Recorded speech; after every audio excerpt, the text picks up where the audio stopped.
ప్రేక్షక దేవుళ్లకు నమస్కారం. ఈ సృష్టిలో ఎన్ని బంధాలు ఉన్నా, ఎన్ని అనుబంధాలు ఉన్నా, మనల్ని ఈ లోకానికి పరిచయం చేసిన తల్లిదండ్రుల రుణం మాత్రం ఎప్పటికీ తీర్చుకోలేనిదే. మనం ఊపిరి పీల్చుకుంటున్నామంటే అది వారు పోసిన భిక్షే.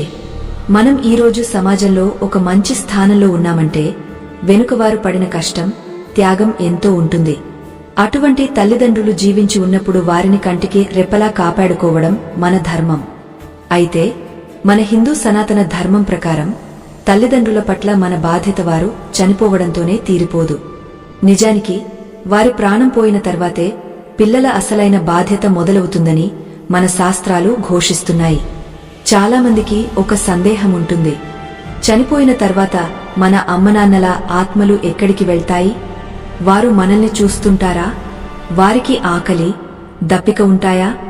వారి ఆత్మకు శాంతి కలగాలంటే మనం ఏం చేయాలి? ఈ ప్రశ్నలన్నింటికీ సమాధానమే గరుడ పురాణం. సాక్షాత్తు ఆ శ్రీ మహావిష్ణువు తన వాహనమైన గరుత్మంతుడికి ఉపదేశించిన ఈ పరమ రహస్యాలను ఈరోజు మనం తెలుసుకోబోతున్నాం. ఈ వీడియోలో మనం గరుడ పురాణంలో చెప్పబడిన ఆ నిగుజ సత్యాలను, తల్లిదండ్రుల ఆత్మశాంతి కోసం పిల్లలు ఖచ్చితంగా చేయాల్సిన 7 ముఖ్యమైన పనులను గూర్చి సవివరంగా చర్చించుకుందాం. మనిషికి మరణం అనేది అనివార్యం. పుట్టిన ప్రతి జీవి ఏదో ఒకరోజు గిట్టక తప్పదు. కాని ఆ మరణం తర్వాత ఏం జరుగుతుందనేదే అసలైన రహస్యం. గరుడ పురాణం ప్రకారం ఒక వ్యక్తి మరణించడానికి కొన్ని క్షణాల ముందు నుంచే ఆత్మకు రాబోయే ప్రయాణం గురించి సంకేతాలు అందుతాయట. మనిషి జీవితకాలం పూర్తవగానే యమధర్మరాజు తన దూతలను ఆ జీవిని తీసుకురావడానికి పంపిస్తాడు. మరణించే సమయానికి ఆ జీవి యొక్క పంచేంద్రియాలు తమ శక్తిని కోల్పోతాయి. కళ్ళు ఉన్నా చూడలేరు, చెవులు ఉన్నా వినలేరు, నోరు ఉన్నా మాట్లాడలేరు. కేవలం మనస్సు మాత్రమే పనిచేస్తూ ఉంటుంది. ఆ సమయంలో ఆ జీవికి తాను చేసిన పాపపుణ్యాలన్నీ ఒక సినిమా రీలులా కళ్ల ముందు కదలాడుతాయి. అప్పుడు ఆ జీవి పడే ఆవేదన వర్ణనాతీతం. ఆ సమయంలో యమదూతలు భయంకరమైన రూపంతో అక్కడికి చేరుకుంటారు. పాపాత్ములకు వారు అత్యంత భయానకంగా కనిపిస్తారు. చేతిలో పాశాలు, దండాలు పట్టుకుని నల్లటి మేఘం వంటి శరీర ఛాయతో ఎర్రటి కళ్లతో వారు కనిపిస్తారు. అదే పుణ్యాత్ములకైతే వారు సాధారణంగానే కనిపిస్తారు. ప్రాణం శరీరాన్ని వదిలిపెట్టే ఆ క్షణాన్ని ఉత్క్రాంతి అంటారు. వాయువు శరీరం నుండి బయటకు వెళ్లేటప్పుడు ఆ జీవికి కలిగే నొప్పి 1000 తేళ్లు ఒక్కసారిగా కుట్టినంత బాధగా ఉంటుందని పురాణాలు చెబుతున్నాయి. ఆత్మ శరీరాన్ని వదిలి బయటకు రాగానే దానికి ఒక సూక్ష్మ శరీరం ఏర్పడుతుంది. ఇది కేవలం బొటనవేలు పరిమాణంలో ఉంటుంది. దీనినే అంగుష్కమాత్ర దేహం అని అంటారు. శరీరం నుండి బయటకు వచ్చిన ఆత్మ తన భౌతిక శరీరాన్ని చూసి మోహంతో, బంధంతో అక్కడే తచ్చాడుతూ ఉంటుంది. అయ్యో, ఇది నా శరీరం కదా, ఇవి నా పిల్లలు కదా, ఇది నా ఇల్లు కదా అని ఆ ఆత్మ రోదిస్తూ ఉంటుంది. బంధువులందరూ ఏడుస్తుంటే ఆత్మ వారి దగ్గరకు వెళ్లి, నేను ఇక్కడే ఉన్నాను, ఏడవకండి అని చెప్పడానికి ప్రయత్నిస్తుంది. కాని ఆత్మ మాటలు ఎవరికీ వినిపించవు. ఆత్మ స్పర్శ ఎవరికీ తగలదు. ఆ నిస్సహాయ స్థితిలో ఆత్మ పడే వేదనను చూసి యమదూతలు కూడా జాలిపడరు. ఎందుకంటే అది కర్మ ఫలితం. ఇక్కడే మనం ఒక ముఖ్యమైన విషయాన్ని గమనించాలి. గరుడ పురాణం ప్రకారం మనిషి చనిపోయిన వెంటనే ఆత్మ నేరుగా స్వర్గానికో నరకానికో వెళ్లిపోదు. ఆత్మ ప్రయాణం చాలా సుదీర్ఘమైనది. ఆ ప్రయాణంలో ఆత్మకు ఎన్నో అడ్డంకులు, మరెన్నో కష్టాలు ఎదురవుతాయి. ఆ కష్టాలను దాటించడానికి, ఆత్మకు శక్తిని ఇవ్వడానికి పిల్లలు చేయాల్సిన కర్మలు ఎంతో కీలకం. ఆత్మ శరీరాన్ని వదిలిన తర్వాత యమదూతలు ఆ సూక్ష్మ శరీరాన్ని పట్టుకుని యమలోక మార్గం గుండా తీసుకువెళ్తారు. అయితే ఇది కేవలం యమధర్మరాజు ముందు హాజరు పరచడానికి మాత్రమే. అక్కడ చిత్రగుప్తుడు ఆ జీవి యొక్క ప్రాథమిక వివరాలను నమోదు చేసుకున్న తర్వాత యమధర్మరాజు ఆజ్ఞ మేరకు ఆత్మను మళ్లీ చనిపోయిన ఇంటికే తీసుకువస్తారు. అవును, మీరు విన్నది నిజమే. చనిపోయిన వ్యక్తి యొక్క ఆత్మ దహన సంస్కారాలు పూర్తయ్యే వరకు మరియు ఆ తర్వాతి 10 రోజులు కూడా ఆ ఇంటి పరిసరాల్లోనే సంచరిస్తూ ఉంటుంది. తమవారు చనిపోయారన్న బాధలో ఉన్న కుటుంబ సభ్యులు చేసే రోదనలను ఆత్మ వింటుంది. ఇక్కడ గరుత్మంతుడు విష్ణుమూర్తిని ఒక ఆసక్తికరమైన ప్రశ్న అడుగుతాడు. ఓ స్వామీ, ఆత్మ తిరిగి ఇంటికి ఎందుకు వస్తుంది? అది నేరుగా తన గమ్యానికి వెళ్లవచ్చు కదా అని. దానికి చిరునవ్వు నవ్వి విష్ణుమూర్తి ఇలా సమాధానం ఇస్తాడు.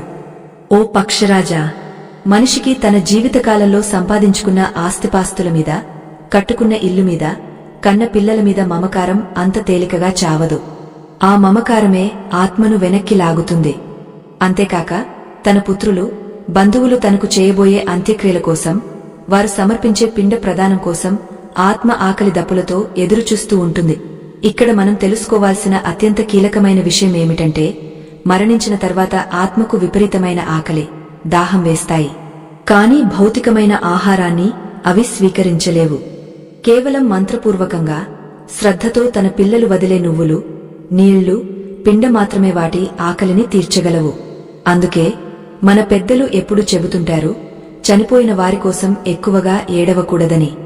మనం కార్చే కన్నీరు, ముక్కు నుంచి వచ్చే నీరు ఆ చనిపోయిన ఆత్మకు రక్తం, చీములా మారుతాయని, అది వారికి మరింత బాధను కలిగిస్తుందని గరుడ పురాణం హెచ్చరిస్తోంది. కాబట్టి దున్హకాన్ని దిగమింగుకుని ఆత్మకు సద్గతి కలగడానికి అవసరమైన కార్యక్రమాలను బాధ్యతగా నిర్వర్తించడమే పిల్లలుగా మనం చేయాల్సిన మొదటి కర్తవ్యం.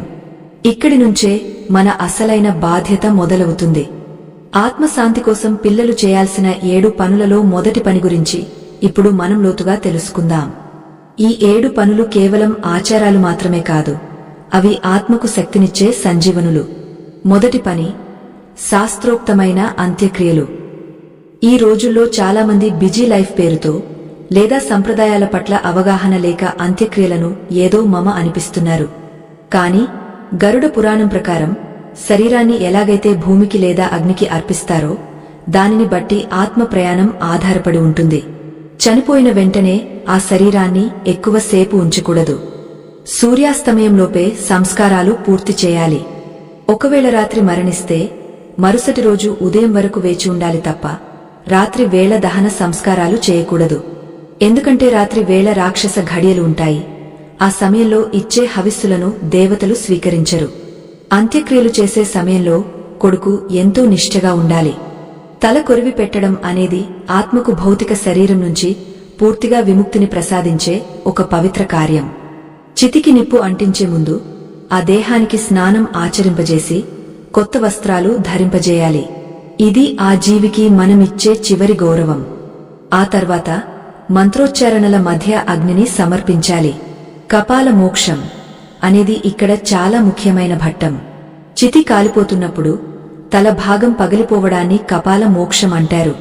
పురాణాల ప్రకారం సహస్రారం ద్వారా ప్రాణం పోవడం యోగులకు మాత్రమే సాధ్యం. కాని సామాన్యులకు ఈ కపాల మోక్షం ద్వారా ఆత్మకు ఆఖరి బంధనాలు తెగిపోతాయని నమ్ముతారు. ఒకవేళ ఈ అంత్యక్రియలు సరిగా జరగకపోతే లేదా అశ్రద్ధగా చేస్తే ఆత్మ ప్రేత రూపంలోనే ఉండిపోతుంది. ప్రేత అంటే అటు ఇహలోకంలో ఉండలేక ఇటు పరలోకానికి వెళ్లలేక మధ్యలో త్రిశంకు స్వర్గంలా వేలాడే ఒక దుర్భర స్థితి. అటువంటి ఆత్మలు గాలిలో తిరుగుతూ తమ కుటుంబ సభ్యులను పీడిస్తాయని గరుడ పురాణం చెబుతోంది. అందుకే తల్లిదండ్రుల రుణం తీర్చుకోవాలనుకునే ప్రతి బిడ్డ తమ శక్తి కొలది అంత్యక్రియలను అత్యంత భక్తిశ్రద్ధలతో నిర్వహించాలి. మన సనాతన ధర్మంలోని ఇటువంటి గూజమైన విషయాలు, మన తల్లిదండ్రుల ఆత్మశాంతి కోసం మనం చేయాల్సిన బాధ్యతలు నలుగురికి తెలియజేయడం ఎంతో అవసరం. ఈ వీడియోను తయారు చేయడానికి మేం ఎంతో పరిశోధన చేశాం. మా ఈ ప్రయత్నం మీకు నచ్చినట్లయితే మన ధర్మాన్ని గౌరవించే ప్రతి ఒక్కరూ ఈ వీడియోను లైక్ చేసి మీ ఆత్మీయులతో పంచుకోండి. మీ ఒక్క లైక్ వల్ల ఈ సమాచారం మరొకరికి చేరి వారు తమ పితృ దేవతలకు సేవ చేసుకునే భాగ్యం కలుగుతుంది. ఇక కథనంలోకి వెళితే, దహన సంస్కారాలు పూర్తయిన తర్వాత వెనక్కి తిరిగి చూడకుండా ఇంటికి రావాలని నియమముంది. ఎందుకంటే ఆత్మ ఇంకా ఆ శరీరం బూడిదను చూసి మోహంతో అక్కడే ఉండాలని కోరుకుంటుంది. మనం వెనక్కి తిరిగి చూస్తే ఆ మమకారం ఇంకా పెరుగుతుంది. ఇంటికి వచ్చిన తర్వాత కూడా ఆత్మ ఇంటి గడప లోపలికి రాలేదు, కాని గడప బయటే ఉండి పిల్లలు ఏం చేస్తున్నారో గమనిస్తూ ఉంటుంది. ఇక్కడే నిత్య విధి అనే ప్రక్రియ మొదలవుతుంది. దహన సంస్కారాలు జరిగిన రోజు నుండి 10వ రోజు వరకు ప్రతిరోజు ఆత్మకు ఆహారం, పిండం మరియు నీరు, తర్పణం వదలాలి. ఇది ఎందుకు అంత ముఖ్యం? దీని వెనుక ఉన్న సైన్స్ ఏమిటి? గరుడ పురాణం దీనికి ఒక అద్భుతమైన వివరణ ఇచ్చింది. మనిషి చనిపోయినప్పుడు భౌతిక శరీరం బూడిద అవుతుంది, కాని యమలోక మార్గంలో ప్రయాణించడానికి ఆత్మకు మరో శరీరం కావాలి. ఆ శరీరాన్నే యాతనా శరీరం అంటారు. మనం 10 రోజుల పాటు పెట్టే పిండం ద్వారానే ఆ యాతనా శరీరం అణువణువున తయారవుతుంది. మొదటి రోజు వేసే పిండం వల్ల ఆత్మకు శిరస్సు, తల ఏర్పడుతుంది. రెండవ రోజు వేసే పిండం వల్ల కళ్ళు, చెవులు, ముక్కు ఏర్పడతాయి. మూడవ రోజు పిండం వల్ల మెడ, భుజాలు, చేతులు ఏర్పడతాయి. ఇలా 10 రోజులు వరుసగా పిండ ప్రదానం చేయడం వల్ల 10వ రోజుకి ఆత్మకు పూర్తిస్థాయి యాతనా శరీరం తయారవుతుంది. ఒకవేళ కొడుకులు బద్ధకంతోనో అశ్రద్ధతోనో ఈ 10 రోజులు పిండం పెట్టకపోతే ఆత్మకు శరీరం ఏర్పడదు. శరీరం లేని ఆత్మ కేవలం వాయు రూపంలో ఉండి విపరీతమైన మంటను అనుభవిస్తుంది. అది పడే బాధ అంతా ఇంతా కాదు. అప్పుడు ఆ ఆత్మ తన పిల్లలను శపిస్తుంది. ఆ శాపమే పితృదోషం గా మారి ఆ వంశాన్ని పట్టిపీడిస్తుంది. 10వ రోజున జరిగే కర్మను దశదిన కర్మ అంటారు. ఆ రోజున ఆత్మకు విపరీతమైన ఆకలి వేస్తుంది. అప్పుడు మనం పెట్టే ఆహారాన్ని ఆత్మతృప్తిగా స్వీకరించి తన యాతనా శరీరంతో యమలోక ప్రయాణానికి సిద్ధమవుతుంది. ఇక్కడ గరుత్మంతుడు విష్ణువును మరో ప్రశ్న అడిగాడు. ప్రభూ, 10వ రోజు శరీరం పొందిన తర్వాత ఆత్మ వెంటనే యమలోకానికి వెళ్లిపోతుందా అని. దానికి విష్ణువు, లేదు గరుడా, 11, 12 రోజులు కూడా ఆత్మ ఆ ఇంటి దగ్గరే ఉంటుంది. 12వ రోజున సపిండీకరణం అనే ఒక ప్రధాన ఘట్టం జరుగుతుంది. ఇది జరిగిన తర్వాతే ఆత్మ పితృలోకంలో ఉన్న తన పూర్వీకులతో కలుస్తుంది అని సెలవిచ్చాడు. సపిండీకరణం అంటే చనిపోయిన వ్యక్తి యొక్క ఆత్మను ప్రేతస్థితి నుండి పితృదేవతల సమూహంలోకి కలపడం. ఇది జరగకపోతే ఆత్మ ఎప్పటికీ ప్రేతగానే ఉండిపోతుంది. 13వ రోజున యమదూతలు ఆత్మను బంధించి యమపురి వైపు నడిపిస్తారు. ఇక్కడి నుంచే అసలైన నరక యాతన మొదలవుతుంది. భూలోకం నుండి యమలోకానికి ఉన్న దూరం అక్షరాల 86,000 ఆమడలు, సుమారు కొన్ని లక్షల కిలోమీటర్లు. ఈ దారిలో ఎక్కడా నీడ ఉండదు, నీరు ఉండదు, విశ్రాంతి ఉండదు. సూర్యుడు 12 రెట్లు ఎక్కువ వేడితో మండిపోతుంటాడు. నేలంతా ఇనుము కాల్చినట్లుగా కాలిపోతుంటుంది. అటువంటి భయంకరమైన దారిలో ఆత్మను యమదూతలు ఈడ్చుకుంటూ తీసుకువెళతారు. ఆ దారిలో ఆత్మకు ఎదురయ్యే భయానకమైన అడవులు, కత్తుల వానలు మరియు రక్తం, చీముతో ప్రవహించే వైతరణి నది. ఇవన్నీ దాటాలంటే ఆ జీవికి శక్తి ఎక్కడి నుంచి వస్తుంది? కేవలం పిల్లలు భూమి మీద చేసే దానధర్మాల వల్లే ఆ శక్తి లభిస్తుంది. ఆత్మ యమపురికి చేసే ఈ ప్రయాణం 360 రోజులు, సుమారు 1 సంవత్సరం పడుతుంది. అందుకే చనిపోయిన వారికి ఏడాది పాటు మాసికలు, నెలవారీ కర్మలు చేస్తారు. ఈ ప్రయాణంలో ఆత్మకు ఎక్కడెక్కడ విశ్రాంతి దొరుకుతుంది? ఏ నగరాలను దాటుకుంటూ వెళ్ళాలి? ఆ దారిలో ఉండే భయంకరమైన మృగాలు ఆత్మను ఏం చేస్తాయి? అసలు ఆత్మ ఆ వైతరణి నదిని ఎలా దాటుతుంది? ఆ నదిలో పడకుండా ఉండాలంటే పిల్లలు చేయాల్సిన రెండో ముఖ్యమైన పని ఏమిటి? ఇవన్నీ తెలియాలంటే మనం ఆత్మతో పాటు యమమార్గాన ప్రయాణించాల్సిందే. ఆ దారి ఎంత గడ్డుగా ఉంటుందో, అక్కడ ఆత్మ పడే బాధలు ఎలా ఉంటాయో తెలిస్తే బతికుండగానే పుణ్యం చేసుకోవాలనే బుద్ధి పుడుతుంది. యమలోకానికి వెళ్లే ఆ రహస్య మార్గంలోని 16 భయంకరమైన నగరాల గురించి, అక్కడ ఆత్మకు ఎదురయ్యే విచిత్రమైన అనుభవాల గురించి వింటేనే వెన్నులో వణుకు పుడుతుంది. ఆత్మ ఇప్పుడు తన ఇంటిని, తన వాళ్లను పూర్తిగా వదిలేసి యమదూతల చేతిలో బందీగా ఆ మహాప్రస్థానాన్ని ప్రారంభించడానికి సిద్ధంగా ఉంది. యమదూతలు పాసాన్ని ఆత్మ మెడకు బిగించి, నడువు పాపాత్ముడా, నీ కర్మల ఫలితాన్ని అనుభవించడానికి త్వరగా నడువు అని గర్జిస్తూ లాక్కెళ్తుంటే, ఆత్మ, నా పిల్లలు నాకు నీళ్లు ఇవ్వరా? నాకు దారిలో ఆకలి వేస్తే ఎవరు అన్నం పెడతారు అని దీనంగా చూస్తూ ముందుకు సాగుతుంది. ఆ చూపులో ఉన్న ఆవేదనకు సమాధానమే తర్వాతి భాగం. ఆత్మ ప్రయాణం ఇప్పుడే మొదలైంది. యమదూతల చేతిలో బందీ అయిన ఆత్మ భూలోకాన్ని వదిలి యమపురి వైపు అడుగులు వేయడం మొదలుపెడుతుంది. అది ఒక సామాన్యమైన ప్రయాణం కాదు. ఊహకు అందనంత భయంకరమైన మార్గం అది. ఆ దారిలో ఎక్కడా ఒక చిన్న చెట్టు కూడా కనిపించదు. కనీసం విశ్రాంతి తీసుకోవడానికి ఒక రాయి కూడా ఉండదు. పైన సూర్యుడు నిప్పులు చెరుగుతుంటాడు. కింద నేల ఇనుము కాల్చినట్లుగా కాలిపోతుంటుంది. అటువంటి నేలమీద చెప్పులు లేని కాళ్లతో ఆత్మ నడవాలి. ఆ వేడికి పాదాలు కమిలిపోతాయి, బొబ్బలు ఎక్కుతాయి. అయినా సరే యమదూతలు ఆగనివ్వరు. నడువు, వేగంగా నడువు అని కొరడాలతో కొడుతూనే ఉంటారు. ఆ దెబ్బలకు తాళలేక ఆత్మ, అమ్మా, నాన్నా, కొడుకా, నన్ను కాపాడండి అని ఆర్తనాదాలు చేస్తుంది. కాని అరణ్యరోదన వినే నాథుడు అక్కడెవరూ ఉండరు. ఆ సమయంలో ఆ జీవికి తన గత జన్మలో చేసిన పాపాలన్నీ గుర్తొస్తాయి. అయ్యో, ఎండలో నడిచేవారికి నేను గుక్కెడు మంచినీళ్లు ఇవ్వలేదే, కనీసం బాటసారులకు చెప్పులు దానం చేయలేదే, ఆకలి అన్నవారికి పిడికెడు అన్నం పెట్టలేదే, ఈరోజు ఆ పాపమే నన్ను ఇలా కాల్చేస్తోంది కదా అని పశ్చాత్తాపంతో కుమిలిపోతుంది. యమలోకానికి వెళ్లే ఆ మార్గం పొడవు 86,000 ఆమడలు అని గరుడ పురాణం చెబుతోంది. రోజుకు ఆ ఆత్మ వాయువేగంతో రాత్రింబవళ్లు నడుస్తూనే ఉండాలి.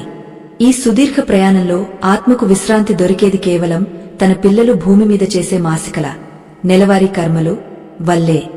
ఆత్మ యమపురి చేరడానికి మొత్తం 16 భయంకరమైన నగరాలను దాటుకుంటూ వెళ్లాలి. ఒక్కో నగరాన్ని దాటడానికి సుమారు నెల రోజులు పడుతుంది. అందుకే మన పెద్దలు చనిపోయిన వారికి ప్రతి నెల మాసికం పెట్టాలని నియమం పెట్టారు. పిల్లలు భూమి మీద మొదటి నెల మాసికం పెడితే ఆత్మ మొదటి నగరాన్ని సులభంగా దాటుతుంది. రెండో నెల మాసికం పెడితే రెండో నగరాన్ని దాటుతుంది. అలా ఏడాదిపాటు చేసే కర్మలు ఆత్మకు ఆయా నగరాల్లో ఆహారాన్ని, నీటిని అందిస్తాయి. ఇప్పుడు ఆ నగరాలు ఏవి, అక్కడ ఆత్మకు ఎదురయ్యే విచిత్రమైన అనుభవాలు ఏమిటో చూద్దాం. మొదటి నగరం పేరు యామ్యపురం. ఇది చూడటానికి ప్రశాంతంగానే ఉన్నా లోపల మాత్రం భయానకంగా ఉంటుంది. ఇక్కడ పుష్పభద్రుడు అనే గంధర్వుడు కాపలా ఉంటాడు. అక్కడికి చేరగానే ఆత్మకు విపరీతమైన అలసట వస్తుంది. అప్పుడు ఆ జీవి, నా కొడుకులు నాకోసం ఏమైనా పంపించారా అని ఆశగా చూస్తుంది. సరిగా అదే సమయంలో భూలోకంలో పిల్లలు మొదటి నెల మాసికం పెడితే ఆహారం అమృతతుల్యమై ఆత్మకు అందుతుంది. అది తిని ఆత్మ కాస్త సేదతీరుతుంది.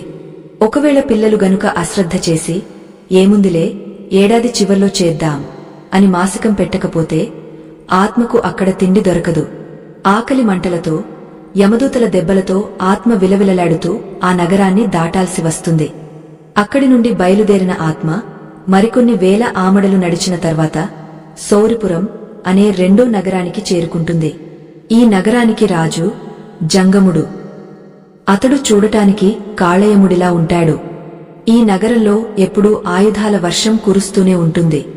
ఆకాశం నుండి కత్తులు, గొడ్డళ్లు, రాళ్లు పడుతూనే ఉంటాయి. ఆత్మ వాటి దెబ్బలకు తట్టుకోలేక అటూ ఇటూ పరుగులు తీస్తుంది. శరీరం అంతా గాయాలపాలై రక్తం కారుతుంటే ఎవరైనా కాపాడండి అని అరుస్తుంది. అప్పుడు యమదూతలు ఆత్మను చూసి వెటకారంగా నవ్వుతూ, ఓరి మూర్ఖుడా, బతికున్నప్పుడు నీవు ఏ పుణ్యమూ చేయలేదు, కనీసం దైవ చింతన కూడా లేదు. ఇప్పుడు ఏడుస్తే ఏం లాభం? నీ కొడుకులు నీకోసం రెండో నెల మాసికం పెడితేనే నీకు ఇక్కడ ఉపశమనం దొరుకుతుంది అని చెబుతారు. పిల్లలు శ్రద్ధగా రెండో నెల పిండం పెడితే ఆత్మకు ఆ ఆయుధాల నుండి రక్షణ కవచం లభిస్తుంది. లేదంటే ఆ నరకయాతనను భరిస్తూనే ముందుకు సాగాలి. ఈ యమ మార్గంలో ఆత్మకు ఎదురయ్యే అతి పెద్ద గండం, అత్యంత భయంకరమైన అడ్డంకి వైతరణి నది. ఇది మామూలు నది కాదు. దీని గురించి వింటేనే గుండె ఆగపోయేంత భయం వేస్తుంది. ఇది సుమారు 100 యోజనాల వెడల్పు ఉంటుంది. ఇందులో నీళ్లు ఉండవు. కేవలం రక్తం, చీము, మలమూత్రాలు, వెంట్రుకలు, ఎముకలు మాత్రమే ప్రవహిస్తుంటాయి. ఆ నది నిండా భయంకరమైన మొసళ్ళు, రాక్షస చేపలు, మాంసం తినే పక్షులు ఉంటాయి. ఆ నదిని చూడగానే పాపాత్ములకు అది మరిగే నూనెలా కనిపిస్తుంది. పుణ్యాత్ములకు మాత్రం చల్లని నీటిలా కనిపిస్తుంది. ఆ నది ఒడ్డున ఆత్మ నిలబడి ఎలా దాటాలో తెలియక భయంతో వణికిపోతుంటుంది. యమదూతలు ఆత్మను ఆ నదిలోకి తోసేయడానికి సిద్ధంగా ఉంటారు. ఆ నదిలో పడితే ఇక అంతే సంగతులు. ఆ మొసళ్ళు ఆత్మను పీక్కుతింటాయి. ఆ వేడి రక్తంలో ఆత్మ ఉడికిపోతుంది. అప్పుడు ఆత్మ, అయ్యో, ఈ ఘోరమైన నదిని దాటడానికి మార్గమే లేదా అని యమదూతలను వేడుకుంటుంది. అప్పుడు వారు ఒకే ఒక మార్గాన్ని సూచిస్తారు. అదే గోదానం. అవును, గరుడ పురాణం ప్రకారం ఆత్మశాంతి కోసం ఆత్మక్షేమంగా యమపురి చేరడం కోసం పిల్లలు చేయాల్సిన రెండో అత్యంత ముఖ్యమైన పని గోదానం, ఆవును దానం చేయడం. ఎవరైతే తమ జీవితకాలంలో లేదా చనిపోయే ముందు గోదానం చేస్తారో, లేదా చనిపోయిన తర్వాత వారి పిల్లలు వారి పేరు మీద గోదానం చేస్తారో, వారికి ఆ వైతరణి నదిలో ఒక దివ్యమైన నావ, పడవ వస్తుంది. ఆ నావ మీద కూర్చుని ఆత్మ సునాయాసంగా ఆ రక్తపు నదిని దాటుతుంది.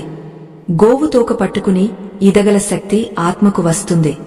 కాని ఎవరైతే పిసినారితనంతో గోదానం చేయరో వారిని యమదూతలు నిర్దాక్షిణ్యంగా ఆ నదిలోకి విసిరేస్తారు. అక్కడ ఆత్మ పడే బాధను వర్ణించడానికి మాటలు చాలవు.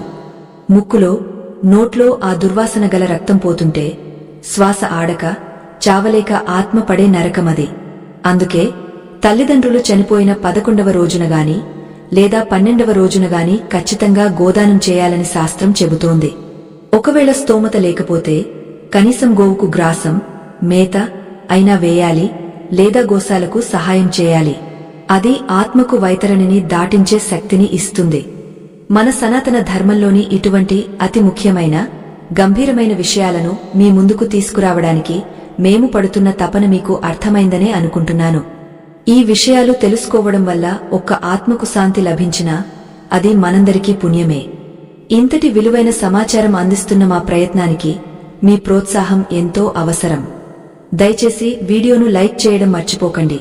అలాగే మన ధర్మాన్ని కాపాడటానికి ఈ ఛానల్ని సబ్స్క్రైబ్ చేసుకోండి. వైతరణి నదిని దాటిన తర్వాత ఆత్మ 3వ నగరమైన నగేంద్ర భవనం చేరుకుంటుంది. ఇక్కడ భయంకరమైన వనములు, అడవులు ఉంటాయి. ఆ అడవుల్లోని చెట్ల ఆకులు కత్తుల్లా పదునుగా ఉంటాయి. గాలి వీచినప్పుడల్లా ఆకులు రాలి ఆత్మమీద పడుతూ శరీరాన్ని కోసేస్తుంటాయి. ఇక్కడ ప్రళయకాల మేఘాలు అనే భయంకరమైన నల్లని మేఘాలు ఎప్పుడూ ఉరుముతూ భయపెడుతూ ఉంటాయి. ఆత్మ భయంతో పరుగులు తీస్తుంటే కాలికింద ముళ్ళు గుచ్చుకుంటాయి. ఆ ముళ్ళు మామూలు ముళ్ళు కాదు, ఇనుప శీలల్లా ఉంటాయి. అడుగడుగునా రక్తసిక్తం అవుతున్న పాదాలతో ఆత్మ నడవలేక కూలబడిపోతుంది. అప్పుడు యమదూతలు, లేచి నడువు. నీవు భూమి మీద ఉన్నప్పుడు పట్టు వస్త్రాల మీద పడుకున్నావు కదా, పేదవాడికి చినిగిన బట్ట కూడా ఇవ్వలేదు కదా, ఇప్పుడు అనుభవించు అని ఈడ్చుకెళ్తారు. అప్పుడు పిల్లలు చేసే 3వ నెల మాసికం ఆత్మకు ఉపశమనాన్ని ఇస్తుంది. ఆ పుణ్యఫలం వల్ల ఆత్మకు కాళ్లకు చెప్పులు, ఒంటికి వస్త్రం లభించిన అనుభూతి కలుగుతుంది. ఆ తర్వాత 4వ నగరం శైలాగమం. ఇక్కడ అంతా రాళ్ల వర్షం. పెద్ద పెద్ద బండరాళ్లు ఆకాశం నుండి ఆత్మ మీద పడుతుంటాయి. ఈ నగరాన్ని దాటాలంటే ఆత్మకు విపరీతమైన ధైర్యం కావాలి. ఆ ధైర్యం 4వ నెల మాసికం వల్ల వస్తుంది. ఆ తర్వాత 5వ నగరం క్రోంచపురం. ఇది ఒక గుహలాంటి ప్రదేశం. ఇక్కడ ఆత్మకు విశ్రాంతి దొరకదు సరికదా, క్రూరమృగాలు వెంటపడతాయి. సింహాలు, పులులు, తోడేళ్లు ఆత్మను చుట్టుముట్టి గాట్లు పెడతాయి. ఆ గాయాల బాధలో ఆత్మ తన తల్లిని తలచుకుని ఏడుస్తుంది. అమ్మా, నీ ఒడిలో ఉన్నప్పుడు నాకు చిన్న దెబ్బ తగిలినా నువ్వు తల్లడిల్లిపోయేదానివి. ఇప్పుడు నన్ను పులులు పీక్కుతుంటుంటే చూడటానికి కూడా నువ్వు లేవా అని రోదిస్తుంది. కాని ఇది కర్మక్షేత్రం. ఇక్కడ ఎవరి కర్మను వారు అనుభవించాల్సిందే. ఇలా 5 నెలల ప్రయాణం పూర్తయ్యాక 6 నెలలో క్రూరపురం అనే నగరానికి చేరుకుంటుంది. పేరుకు తగ్గట్టే ఇది అత్యంత క్రూరమైన ప్రదేశం. ఇక్కడికి చేరేసరికి ఆత్మ ప్రయాణంలో సగం దూరం పూర్తవుతుంది. కాని ఆత్మశక్తి పూర్తిగా సన్నగిల్లిపోతుంది. అప్పుడు ఆత్మకు విపరీతమైన దాహం వేస్తుంది. గొంతు ఎండిపోయి నాలుక పిడచ కట్టుకుపోతుంది. మంచినీళ్లు, మంచినీళ్లు అని ఆత్మ అరుస్తుంది. కాని అక్కడ చుక్కనీరు కూడా దొరకదు.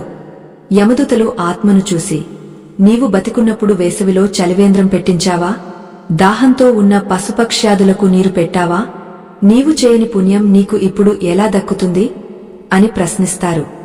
ఇక్కడే మనం 3వ ముఖ్యమైన పని గురించి తెలుసుకోవాలి. గరుడ పురాణం ప్రకారం తల్లిదండ్రుల ఆత్మశాంతి కోసం పిల్లలు చేయాల్సిన 3వ పని ఉదక కుంభదానం లేదా జలదానం. వేసవిలో బాటసారులకు మంచినీళ్లు ఇవ్వడం, పశుపక్ష్యాదులకు నీటి తొట్టెలలో నీళ్లు పోయడం, చనిపోయిన వారి పేరు మీద నీటి వసతి కల్పించడం వంటి పనులు చేస్తే ఆ పుణ్యం నేరుగా ఆత్మకు చేరుతుంది. యమ మార్గంలో ఆత్మకు దాహం వేసినప్పుడు ఈ పుణ్యమే చల్లని జలధారగా మారివారి దాహాన్ని తీరుస్తుంది. ఎవరైతే తమ తల్లిదండ్రుల పేరుమీద గుక్కెడు నీళ్లు కూడా దానం చేయరో వారి తల్లిదండ్రుల ఆత్మలు యమ మార్గంలో దాహంతో అల్లాడిపోతాయి. ఆ బాధ వర్ణనాతీతం. ఆత్మ తన సొంత రక్తాన్ని తానే తాగాలని చూస్తుందట. అంతటి దారుణమైన దాహమది. ఇలా 6 నగరాలు దాటిన తర్వాత ఆత్మ విచిత్ర భవనం అనే 7వ నగరానికి చేరుకుంటుంది. ఇక్కడ యమదూతలు కాస్త విశ్రాంతి తీసుకుంటారు గాని ఆత్మకు మాత్రం విశ్రాంతి ఉండదు. ఇక్కడ ఆత్మకు తన కుటుంబం గుర్తుకు వస్తుంది. భూలోకంలో 6 నెలలు గడిచిపోయాయి కాబట్టి ఇంట్లో వాళ్లు ఆ చనిపోయిన వ్యక్తిని నెమ్మదిగా మర్చిపోయి తమ పనుల్లో పడిపోతారు. అది చూసి ఆత్మ, అయ్యో నా భార్య, నా పిల్లలు నన్ను అప్పుడే మర్చిపోయారా? నేను లేకపోయినా వారు ఆనందంగానే ఉన్నారా అని మానసిక వేదనకు గురవుతుంది. శారీరక బాధ కంటే ఈ మానసిక బాధ చాలా ఎక్కువగా ఉంటుంది. ఆ సమయంలో పిల్లలు 6 నెలల మాసికం పెడితే తప్ప ఆత్మ ఆ దిగులు నుండి బయటపడలేదు. ఆ తర్వాత 8వ నగరం బహ్వాపదం. ఇక్కడ వాతావరణం చాలా విచిత్రంగా ఉంటుంది. ఒక్కసారిగా భగభగమండే ఎండ, మరుక్షణం ఎముకలు కొరికే చలి. ఈ విపరీతమైన వాతావరణ మార్పులను తట్టుకోలేక ఆత్మ గజగజా వణికిపోతుంది. ఈ చలికి తట్టుకోలేకపోతున్నాను, కప్పుకోవడానికి వస్త్రం ఇవ్వండి అని అడిగితే యమదూతలు ఆకాశం వైపు చూపిస్తారు. అక్కడ ఆత్మ చేసిన పాపాలే మబ్బుల్లా కమ్ముకుని ఉంటాయి. ఆ తర్వాత 9వ నగరం దున్హఖదం. పేరులోనే ఉంది దున్హఖం అని. ఇక్కడ ఆత్మకు కేవలం దున్హఖమే మిగులుతుంది. ఇక్కడ ఆకాశగమన అనే ఒక రాక్షస పక్షి ఉంటుంది. అది ఆత్మను తన గోళ్లతో పట్టుకుని గాలిలోకి తీసుకెళ్లి పైనుండి కిందకు జారవిడుస్తుంది. ఆత్మ కింద పడగానే శరీరం ముక్కలవుతుంది.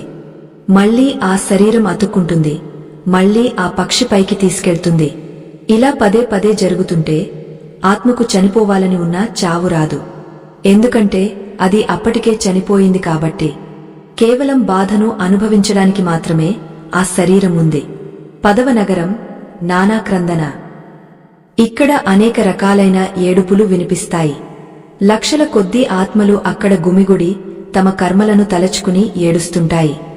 ఆ ఏడుపులు వింటే గుండె బద్దలవుతుంది. అక్కడ ఆత్మకు తన బంధువుల ఆత్మలు కూడా కనిపించవచ్చు. కాని ఎవరూ ఎవరితోనూ మాట్లాడుకోలేరు.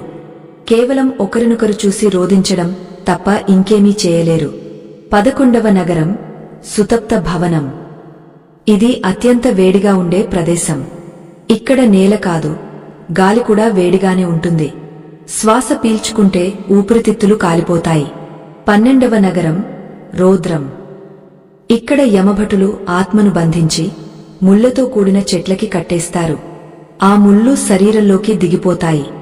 ఆ బాధలో ఆత్మ గలగలలాడుతుంటే పిల్లలు చేసే 12వ నెల మాసికం, సంవత్సరికం ముందు వచ్చే మాసికం ఆ ముళ్లను పూలలా మారుస్తుంది. ఇలా 12 నగరాలు దాటేసరికి సంవత్సరం గడిచిపోతుంది. భూలోకంలో మొదటి ఏడాది పూర్తవుతుంది. అప్పుడు పిల్లలు సంవత్సరికం చేస్తారు.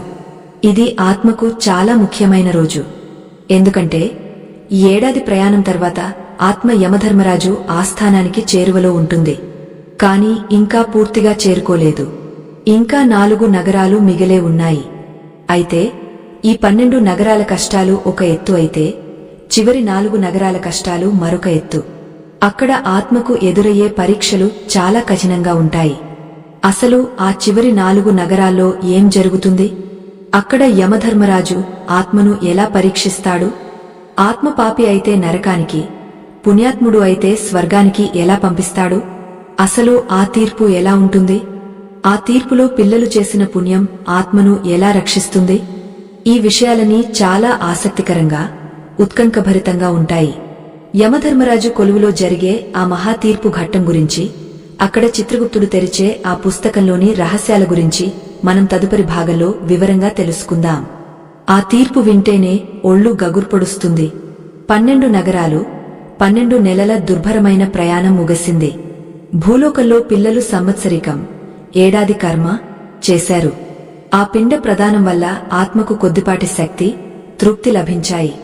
కాని యమపురిని చేరడానికి ఇంకా 4 అతి ముఖ్యమైన అత్యంత కఠినమైన నగరాలను దాటాల్సి ఉంది. ఆ నగరాలను దాటితేనే యమధర్మరాజు కొలువు తీరిన ప్రధాన ద్వారం కనిపిస్తుంది. ఇప్పటివరకు పడిన కష్టాలు ఒక ఎత్తు అయితే, ఈ చివరి దశలో పడే కష్టాలు మరొక ఎత్తు. యమభటులు ఆత్మను 13వ నగరమైన పయోవర్షణం వైపు తీసుకువెళతారు. ఈ పయోవర్షణం నగరం పేరు వినడానికి మేఘాలు కురిపించే వానలా అనిపిస్తుంది, కాని అక్కడ కురిసేది నీరు కాదు. అక్కడ ఆకాశం నుండి రక్తం, చీము, దుర్వాసనతో కూడిన జలధారలు కురుస్తుంటాయి. ఆ వర్షం ఆత్మ శరీరం మీద పడగానే చర్మం కాలిపోతుంది, పుండ్లు పడతాయి. ఆ వర్షానికి తడవకుండా దాక్కోవడానికి అక్కడ ఏ చెట్టు ఉండదు, ఏ గుహ ఉండదు. కేవలం ఆరుబయట ఆ వర్షంలో తడుస్తూనే ఆత్మ నడవాలి. ఆ సమయంలో ఆత్మ పడే బాధ వర్ణనాతీతం. ఈ నరకం ఎప్పుడు ముగుస్తుంది అని ఆత్మ రోదిస్తుంది. అక్కడి నుండి బయలుదేరిన తర్వాత 14వ నగరమైన సీతాయ్యం వస్తుంది. పేరుకు తగ్గట్టే ఇది మంచు ప్రదేశం. కాని మన భూలోకంలో ఉండే మంచు కాదు అది. ఎముకలను పొడిచేసేంత, రక్తాన్ని గడ్డకట్టించేంత భయంకరమైన చలి అక్కడ ఉంటుంది. ఆ చలికి ఆత్మ గజగజా వణికిపోతుంది. పళ్ళు పటపట కొరుకుతూ శరీరం బిగుసుకుపోతుంది. ఆ సమయంలో ఆత్మకు వెచ్చదనం కావాలి. కాని అక్కడ సూర్యుడు కనిపించడు, నిప్పు దొరకదు. అప్పుడు ఆత్మ తన గత జన్మను తలుచుకుంటుంది. అయ్యో, చలిలో వణుకుతున్న పేదవారికి నేను ఎప్పుడు దుప్పటి దానం చేయలేదే, చలిమంట వేసి వారిని ఆదుకోలేదే, ఆ పాపమే నన్ను ఇప్పుడు ఇలా బాధిస్తోంది అని పశ్చాత్తాపపడుతుంది. ఇక్కడే గరుడ పురాణం పిల్లలు చేయాల్సిన 4వ ముఖ్యమైన పనిని గుర్తు చేస్తోంది. అదే దీపదానం మరియు వస్త్రదానం. ఆత్మ యమమార్గాన ప్రయాణించేటప్పుడు దారి పొడవునా చిమ్మ చీకటి ఉంటుంది. ఆ చీకటి ఎంత భయంకరంగా ఉంటుందంటే తన చేతిని తానే చూసుకోలేనంతగా ఉంటుంది. ఆ చీకటిలో దారి తెలియక ఆత్మ గోతుల్లో పడుతుంది, ముళ్ళ పొదల్లో చిక్కుకుంటుంది. అప్పుడు పిల్లలు భూలోకంలో కార్తీక మాసంలో గాని లేదా పితృకార్యాల సమయంలో గాని దీపదానం చేస్తే ఆ దీపపు కాంతి యమలోక మార్గంలో ఆత్మకు ఒక దివిటిలా, టార్చ్ లైట్లా మారి దారి చూపిస్తుంది. అలాగే పేదలకు వస్త్ర దానం చేయడం వల్ల ఆ పుణ్యం ఆత్మకు చలి నుండి రక్షణ కవచంలా మారుతుంది. ఎవరైతే తమ తల్లిదండ్రుల పేరు మీద దేవాలయాల్లో అఖండ దీపారాధన చేస్తారో లేదా పేదలకు బట్టలు పెడతారో వారి తల్లిదండ్రుల ఆత్మలు ఆ చీకటిని, ఆ చలిని సునాయాసంగా దాటేస్తాయి. 15వ నగరం బహుభీతి. పేరులోనే ఉంది భీతి, భయం. ఇక్కడ అనేక రకాల వింత రూపాలు, పిశాచాలు, వికృత ఆకారాలు ఆత్మను భయపెడతాయి. అవి ఆత్మ చుట్టూ చేరి వెక్కిరిస్తాయి, భయపెడతాయి. ధైర్యం లేని ఆత్మ అక్కడ కుప్పకులిపోతుంది. ఆఖరిగా 16వ నగరం ఉంటుంది. ఇవన్నీ దాటుకుంటూ వచ్చేసరికి ఆత్మ పూర్తిగా అలసిపోయి నిస్సత్తువతో యమపురి సింహద్వారం ముందు నిలబడుతుంది. ఇప్పుడు ఆత్మ ముందు ఒక భారీ ఇనుప కోట కనిపిస్తుంది. అదే యమధర్మరాజు యొక్క సామ్రాజ్యం, యమపురి. ఆ కోట గోడలు రాగితో, ఇనుముతో కట్టబడి ఉంటాయి. అవి ఎంత ఎత్తులో ఉంటాయంటే తల పైకెత్తి చూస్తే మెడ నొప్పులు పుడతాయి. ఆ కోట చుట్టూరా మంటలు మండుతూనే ఉంటాయి. ఆ కోటకు 4 దిక్కులా 4 ద్వారాలు ఉంటాయి. తూర్పు ద్వారం గుండా గంధర్వులు, సిద్ధులు, పుణ్యాత్ములు ప్రవేశిస్తారు. ఉత్తర ద్వారం గుండా వేద పండితులు, సత్యం పలికేవారు వెళ్తారు. పడమర ద్వారం గుండా దానధర్మాలు చేసినవారు వెళ్తారు. కాని పాపాత్ములు మాత్రం దక్షిణ ద్వారం గుండా వెళ్లాల్సి ఉంటుంది. ఈ దక్షిణ ద్వారం చూడటానికే భయంకరంగా ఉంటుంది. అక్కడ కాపలాగా ఉండే కుక్కలు మామూలు కుక్కలు కావు. వాటికి 4 కళ్ళు ఉంటాయి. అవి నోరు తెరిస్తే అగ్ని జ్వాలలు వస్తాయి. అవి ఆత్మను చూడగానే మీద పడి కొరుకుతుంటాయి. యమధర్మరాజు ఆస్థానంలోకి అడుగుపెట్టే ముందు ఆత్మను ఆ కోట బయట ఉన్న ఒక చెట్టు కింద నిలబెడతారు. అక్కడ శ్రవణులు అనే దేవదూతలు ఉంటారు. వీరు సాక్షాత్తు బ్రహ్మదేవుని మానసపుత్రులు. వీరికి ఒక ప్రత్యేక శక్తి ఉంటుంది.